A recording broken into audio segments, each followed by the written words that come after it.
బ్రహ్మోస్మి. గురుజీ, ముందుగా ఈరోజు ఏం తెలియజేయబోతున్నారు? శ్రీ గురుభ్యో నమః. హరి ఓం. గురు బ్రహ్మ గురు విష్ణు గురుదేవో మహేశ్వరః. గురు సాక్షాత్ పరబ్రహ్మ. తస్మై శ్రీ గురువే నమః. గురువే సర్వలోకానాం విషజే భవరోగిణాం నితయే సర్వవిద్యానాం దక్షిణామూర్తయే నమః. ఆదిశేషాయ నమస్తుభ్యం అనంతఫలదాయకం. నమో అస్తి పద్మనాభాయ నాగానాం పతయే నమః. సర్వేభ్యో మహాజనభ్యో మాతృపితృదేవతభ్యో ఆచార్యదేవతభ్యో నమో నమః. హరి ఓం. శ్రీ దుర్ముఖి నామ సంవత్సర దక్షిణాయన శరదృతో కార్తీక మాస కృష్ణపక్ష పంచమి ఆరిద్ర తదుపరి పునర్వాసు చతుర్థి తదుపరి పంచమి సాయంత్రం పునర్వాసు నక్షత్రం ఉంటుంది. ఈరోజు శుక్రవారం, చాలా విశేషమైన రోజు. ఈరోజు మంచి యోగక్షేమంతో కార్యక్రమం ఇదవుతుంది. అంతేకాకుండా ఈరోజు కూడా మనం చాలా విచారాలు మాట్లాడుకోవాలి. ఇందులో ఒక శుభవార్త ఏంటంటే, మనము రేపు సాయంత్రం నవీ ముంబైలో మన తెలుగువారి కోసం విశేషంగా ఈ కార్తీక మాస ప్రయుక్తంగా రుద్రాభిషేకం చేస్తున్నాము. మీరందరూ ఆహ్వానితులే. అడ్రస్ ఒకసారి కరెక్ట్గా రాసుకోండి.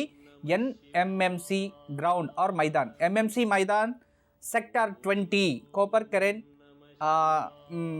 JICA hotel, behind Jaika hotel. అంటే జైకా హోటల్ వెనుకున్నది ఈ ఒక మైదానము, నవీ ముంబై ఇక్కడ ఉంటుంది. మీరందరూ ఆహ్వానితులే. మనము ముంబైలో ఎన్నో సంవత్సరాల నుంచి తెలుగువారు చాలామంది ఉన్నారు. వాళ్ళందరూ యోగక్షేమం కోసం ఇచ్చేస్తున్నాము. మీరందరూ కూడా రావచ్చు. ఇది ఈ ఒక విశేషమైన సందేశం. గురుజీ, మరి ఈరోజు మొదటి కాలర్ లైన్లో ఉన్నారు. ఒక్కవరం నుంచి ఈశ్వరి కాలర్, వారితో మాట్లాడదాం. హలో.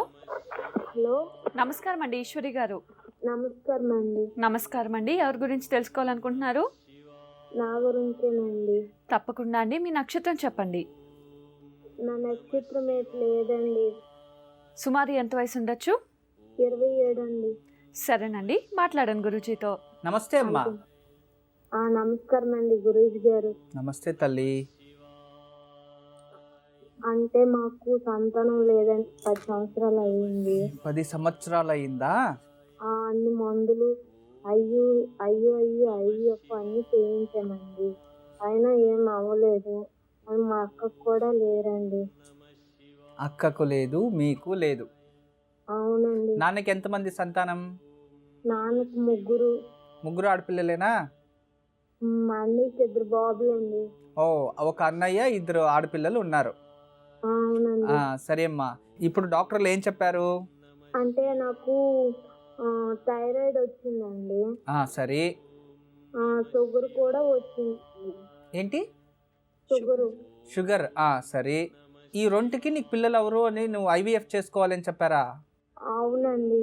వేరే ఇంకేం ప్రాబ్లం లేదా? మా ఆయనకి కొంచెం కణాలు స్పెర్మ్ కౌంట్ తగ్గిందని చెప్పారండి. పోనీలేండి, డాక్టర్ల దగ్గరికి వెళ్తే ఇంకేమో చెప్పాలి కదా. దానికి ఏదో మెడిసిన్ ఇస్తారు, డెవలప్మెంట్ అవుతాయి, అదేం ప్రాబ్లం లేదు. కానీ ఆ మెడిసిన్స్ తీసుకున్నా కూడా డెవలప్మెంట్ కాలేదా? మరి అందుకేనేమో IVF చేయమన్నారండి. IVF చేయడానికి ఎంత డబ్బులు కట్టారు? ఎక్కడొక్క 4 లక్షలు అయిపోయిందండి. 4 లక్షలు? మీరంతా సంపాదించేసిందా తీసుకెళ్ళి లక్షల ఇచ్చేస్తూ ఉంటే ఎలా తల్లి? అమ్మా, అలాంటి వాళ్ళది నిజమైన ప్రేమ కాదు, అది వ్యామోహం. ఎగ్జాక్ట్లీ చిన్నత్త. నిజంగా ప్రేమించుకున్న వాళ్ళు అలా చేయరు. ఎంత మనసు విరిగిపోతే కన్న కూతుర్ని పట్టుకొని మా దృష్టిలో చచ్చిపోయా ఉంటుందా తల్లి? అది సరే అమ్మా, తన కూతురుతో తన మాట అనేటప్పుడు ఆమె మాటల్లో వ్యథా, కళ్ళల్లో బాధ గమనించావమ్మా? పెద్దబాబుకు బర్త్డే విషెస్ చెప్పు కూడా వెళ్ళాం కదా. ఊరికే ఎలా కాలిపోతుంది? మంట పెడితేనో పడితేనో తగలబడుతుంది.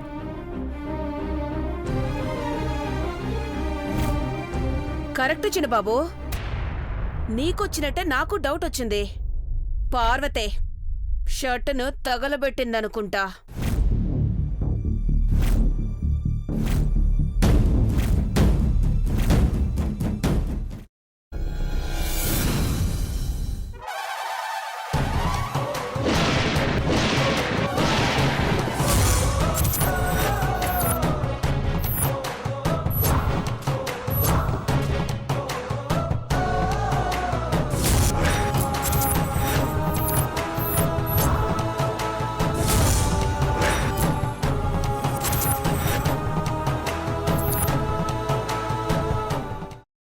తీసుకున్న తర్వాత పొట్టు తీసేసి చాప్ చేసి పక్కన పెట్టుకోవాలి.